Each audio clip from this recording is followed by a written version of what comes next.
जय हिंद दोस्तों, मैं राहुल सिंह आपके अपने YouTube channel easy to learn and solve में स्वागत करता हूं। दोस्तों, आज हम मैथमेटिक्स के अगले chapter LCM and LCF and LCM chapter के बारे में पढ़ेंगे। तो चलिए देर ना करते हुए आज की क्लासेज स्टार्ट करते हैं। तो आइए दोस्तों, आज हम सबसे पहले अपवर्त या इसी को हम मल्टीपल कहते हैं या इसे गुणज या पहाड़ा भी कह सकते हैं के बारे में जानते हैं। वे संख्याएं जो किसी दी गई संख्या से पूरा विभाजित हो जाती हैं उस दी गई संख्या का मल्टीपल या अपवर्त कहलाती है। जैसे दोस्तों, अगर हम बात करें संख्या की, ये संख्या है इधर और हमारा इस साइड में अपवर्त है। अगर हम इधर संख्या ले लिए, जैसे 8 ले लिए,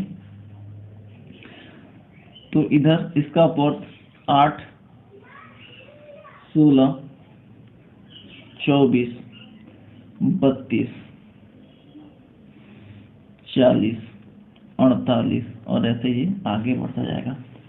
हमने कहा है कि वे संख्याएं 8, 16, 24, 32, 40 वे संख्याएं जो किसी दी गई संख्या से पूरा विभाजित हो जाती हैं उस दी गई संख्या का अपवर्त कहलाती है। उस दी गई संख्या का अपवर्त कहलाती है। इसमें दोस्तों देखिए कि किसी भी संख्या के अपवर्तों की संख्या अनंत होती है। जैसे दोस्तों, ये 8 का अपवर्त 8, 16, 24, 32 डॉट कहाँ तक, तो अनंत तक। तो पहला नोट है कि किसी भी संख्या के अपवर्तों की संख्या अनंत होती है। किसी भी संख्या का सबसे छोटा अपवर्त वह संख्या स्वयं होती है, जबकि सबसे बड़ा अपवर्त हम ज्ञात नहीं कर सकते। देखिए दोस्तों, यहाँ हमने एक संख्या ले ली 8, इसका सबसे छोटा अपवर्त वह संख्या स्वयं है, जबकि बड़ा अपवर्त हम ज्ञात नहीं कर सकते। आई होप आप हमारी बातों को समझ रहे होंगे। इसके बाद हम कॉमन मल्टीपल या समापवर्त के बारे में पढ़ेंगे। 2 या 2 से अधिक संख्याओं के उभयनिष्ठ अपवर्तों को उन संख्याओं का समापवर्त कहते हैं। जैसे हमने एक संख्या ले ली, इधर संख्या हमने ले लिया और इस साइड में हमने अपवर्त ले लिया।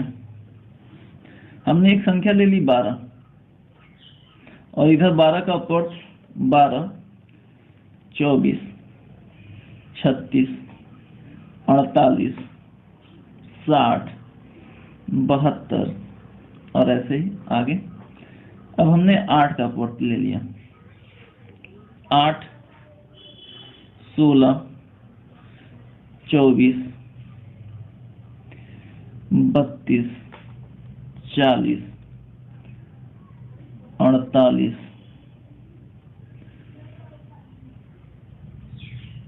56, 64, 72 डॉट। अब देखिए, अब हम यदि 12 और 8 के समापवर्त की बात करें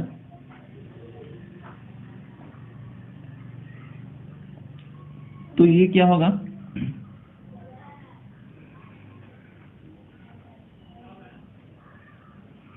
24। 12 और 8 का जो भी अपवर्त कॉमन होगा उसे हम समापवर्त कहेंगे। फिर देखिए यहाँ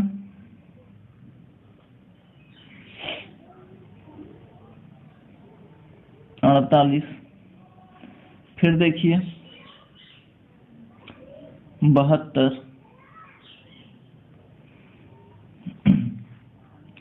यानी कि 24, 48, 72,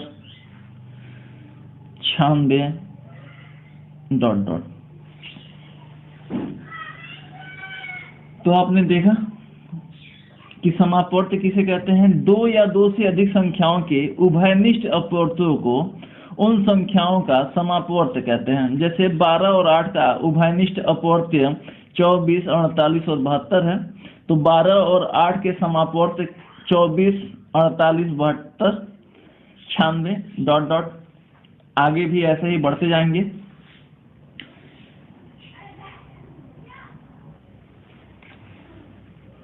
अब हम अपवर्तक या इसी को गुणनखंड या फैक्टर के बारे में पढ़ेंगे। वे संख्याएं जो दी गई संख्या को पूरा पूरा विभाजित कर देते हैं, उस दी गई संख्या का अपवर्तक या गुणनखंड कहलाते हैं। हमने कहा वे संख्याएं जो किसी दी गई संख्या को पूरा पूरा विभाजित कर देते हैं, उस दी गई संख्या का अपवर्तक कहलाती है।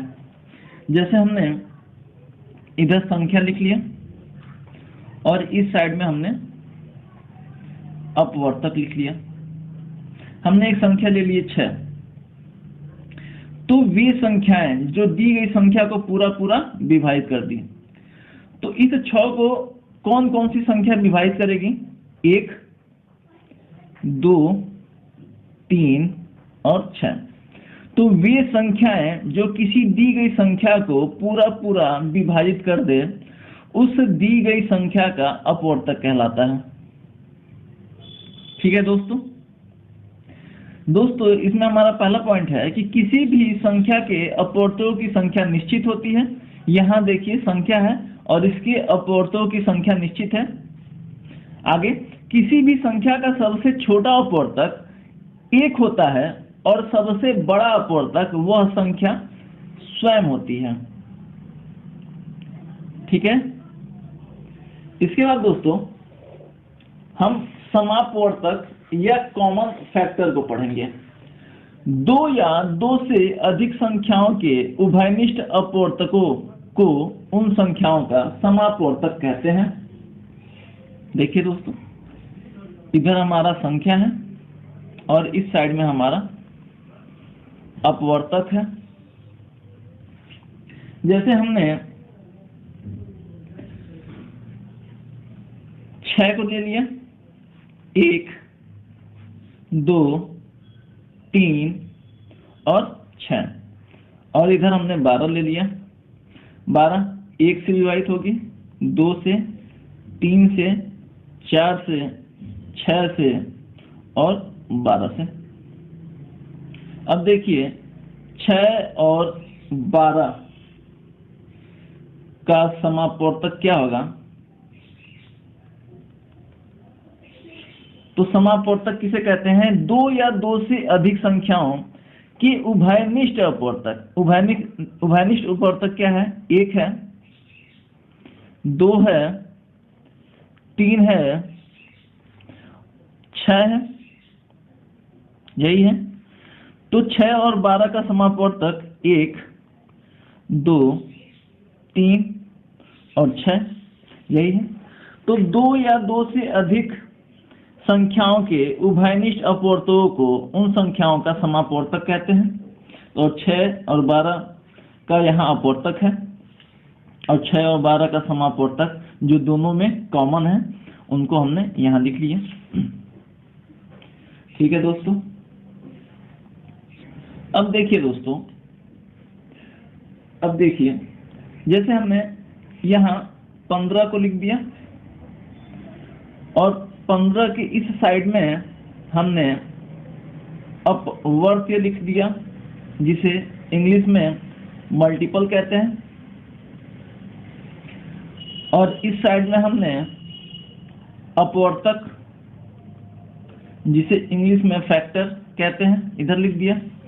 अब देखिए 15 का अपवर्तक या मल्टीपल क्या क्या हो जाएंगे? तो 15, 30, 45, 60 ... और 15 का अपवर्तक क्या क्या हो जाएगा, फैक्टर 1, 3, 5 और 15। यानी कि 15 का जो मल्टीपल होगा वो 15, 30, 45, 60 डॉट डॉट ऐसे ही आगे, और यहाँ 15 का अपवर्तक 1, 3, 5 और 15। यहाँ देखिए दोस्तों, 15 का सबसे छोटा अपवर्त्य वह संख्या स्वयं है, और जबकि सबसे बड़ा अपवर्त्य हम ज्ञात नहीं कर सकते। जबकि 15 का अपवर्तक निश्चित होते हैं और सबसे छोटा अपवर्तक वह 1 होता है, और सबसे बड़ा अपवर्तक वह संख्या स्वयं होती है। अब देखिए दोस्तों, अभाज्य संख्याओं का मानक रूप किसे कहते हैं? एक से बड़ी किसी संख्या को अभाज्य गुणनखंड के घात के रूप में लिखना ही अभाज्य संख्या का मानक रूप कहलाता है। जैसे हमने कोई संख्या ले ली 120 और इसे अभाज्य संख्याओं के गुणनखंड के रूप में लिख दीजिए। तो हमने लिख दिया इसे देखिए, लिखने का आसान तरीका है कि इसको तोड़ते जाइए। 12 गुणे 10। अब इस 10 को हम लिख सकते हैं 2 गुणे 5, और इस 12 को लिख सकते हैं 4 तिहाई 12, या 2 गुणे 2 गुणे 3। अब देखिए यहाँ 2 की पावर 3 गुणे 3 के पावर 1 गुणे 5 की पावर 1, यही। अब देखिए 120 को हमने अभाज्य संख्याओं के गुणनखंड के रूप में लिख दिया, ठीक है। यही अभाज्य संख्या का मानक रूप कहलाता है। आई होप आप समझ रहे होंगे। आगे, गुणनखंडों की संख्या या नंबर ऑफ फैक्टर्स किसे कहते हैं?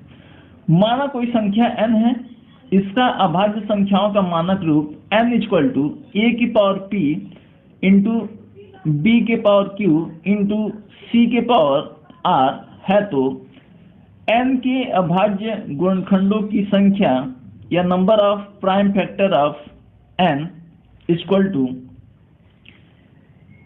जो इनकी पावर होती है इसे ही हम ऐड कर लेते हैं। तो देखिए a के पावर क्या है p, b के पावर क्या है q और c के पावर r, और इनके पावर को हम ऐड कर लेते हैं। p + q + r ही n के अभाज्य गुणनखंडों की संख्या होगी। जैसे एक प्रश्न करके देखते हैं कि 120 के कुल कितने अभाज्य गुणनखंड होंगे। आइए, 120 को हमने अभाज्य गुणनखंड के रूप में लिख लिया। तो अभाज्य संख्याओं के मानक रूप के रूप में लिखिए 8 त्रिक 24 25 120, ठीक है। तो 120 के अभाज्य गुणनखंडों की संख्या क्या होगी? तो इनके पावर को ही हम बस ऐड कर लेंगे। 3 + 1 + 1 बराबर 5। तो 120 के अभाज्य गुणनखंडों की संख्या 5 हो जाएगी। या दूसरे तरीके से देखिए, हमने 120 का एलसीएम निकाला, 2 से काटिए 60, फिर 2 से काटिए 30, फिर 2 से काटिए 15, फिर 3 से काटिए 3 × 5 = 15, फिर 5 से काटिए। ये जो संख्याएं हैं वो 120 की अभाज्य गुणनखंडों की संख्या है। जैसे ये 1 2 3 4 5, यानी कि हम कह सकते हैं 120 के कुल कितने अभाज्य गुणनखंड? तो 1 2 3 4 और 5। तो यहाँ आपका आंसर आ गया। आगे देखिए, यहाँ कह रहा है कि 12 की पावर 10 गुणे 15 की पावर 15 के कुल कितने अभाज्य गुणनखंड होंगे। तो इसे अभाज्य संख्याओं के रूप में लिख लीजिए 4 तिहाई 12 के पावर 10 गुणे 3 पचे 15 के पावर 15। अब इनका पावर तोड़ लीजिए, तो 2 के पावर 2 के पावर 10, 2 के पावर 20 गुणे 3 के पावर 10 गुणे यहाँ 3 के पावर 15 गुणे 5 के पावर 15, और यहाँ इसको ऐड कर लीजिए, तो 2 के पावर 20 गुणे, जब आधार सेम हो तो घातें जुड़ जाती हैं, तो 3 के पावर 25 गुणे 5 के पावर 15। तो यहाँ इसके कितने अभाज्य गुणनखंड होंगे, तो इनकी हम पावर को ऐड कर लेंगे। तो हमने पावर को ऐड कर लिया 20 + 25 + 15। देखिए 20 + 25 45 और 5 50 10 60, तो यहाँ इसके अभाज्य गुणनखंडों की संख्या 60 हो गया। अब देखिए आगे, माना कोई संख्या n है जिसे हमने a की पावर x गुणे b की पावर y गुणे c की पावर z के रूप में यदि हमने इसे लिख दिया, तो m के गुणनखंडों की कुल संख्या कितनी होगी। तो हमने इसकी पावर में 1 ऐड कर दिया, फिर यहाँ देखिए इसकी पावर में 1 ऐड कर दिया, और यहाँ इसके पावर में 1 ऐड कर दिया, और इनका आपस में गुणा कर दिया। ये m के गुणनखंडों की कुल संख्या हो गई। जैसे एक प्रश्न देखिए कि 144 के कुल कितने अपवर्तक या गुणनखंड या फैक्टर होंगे। बात वही है, तो 144 को पहले अभाज्य संख्याओं के मानक रूप में लिखिए। तो हमने ये देखिए 144 हमारा 12 की पावर 12, या इसे हम 2 के पावर 2 गुणे 3 के पावर ऐसे लिख सकते हैं। इसे थोड़ा सा और तोड़ लीजिए,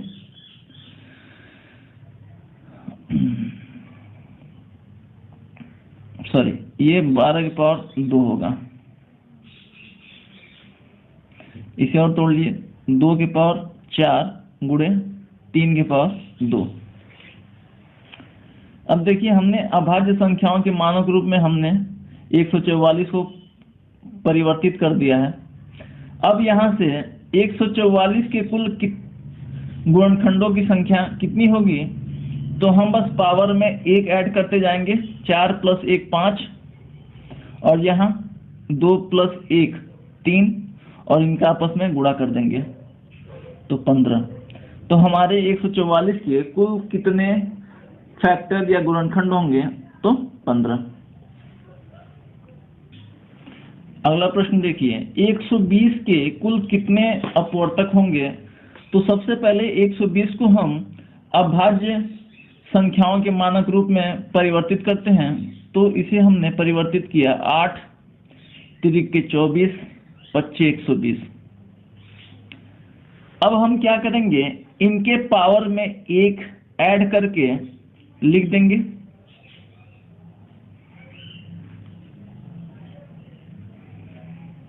और इनका आपस में गुणा कर देंगे। तो हमारा 120 के कुल गुणनखंडों की संख्या कितनी हो जाएगी, तो 4 दूना 8 दूना 16। आई होप आपको समझ में आ गया होगा। इसके बाद देखिए, यदि n = p के पावर a इंटू q के पावर b इंटू r के पावर c है, तो n के सम गुणनखंडों की संख्या बराबर होगा a इंटू q की पावर जो b है उसको b + 1, और जो c है उसमें 1 जोड़ के इनका हम मल्टीपल कर देंगे।